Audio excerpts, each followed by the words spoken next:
All right, guys, communication. We have to talk about this. Somebody needs to talk about this. And it is not going to happen from a keyboard, okay? We have to get this established. We have to get on the same page here, all right? The battle is not going to be won by being a keyboard jockey, okay?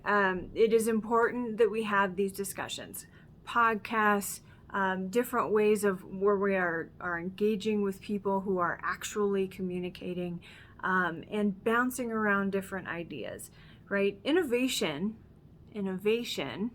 comes from differing ideas, right? So we can't keep throwing the baby out with the bathwater, but we have got to find a way to close this gap. And it isn't to be arguing with bots online, folks. That's not going to get it done, okay? It's going to exhaust you. It's going to be demoralizing. And honestly, it's really not going to be heard properly. So if you really want to have somebody hear your point, and also being thoughtful about not only what do I believe, but why do I believe it? And what are my biases? We all have them.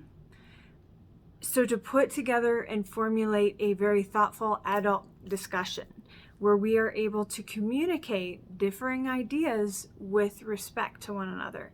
You don't have to respect their ideas necessarily. You don't have to love what they're saying, and you don't ever, even at the end of the discussion, you don't have to agree with them. But you must learn how to communicate with respect, and as must they. I was watching a movie the other day, and it was a period film. It was, set back probably in the 1700s. And these people were discussing very, very important topics. But the manner in which they discussed with each other and respected each other as people, to be able to communicate these ideas that were differing, and for the entire assembly to hear and weigh and think about what these points are, was profound. It's something that we have lost. This interrupting people over talking, you must respect me because I'm going to demand it. Stop it. Stop it. Respect is given, respect is earned, but you have to stop just demanding it, okay?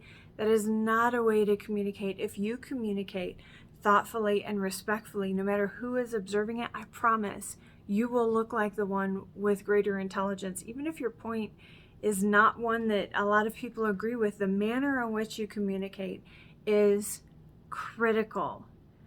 Doing it behind a keyboard isn't going to get it done. Invite someone out to coffee and have a thoughtful discussion.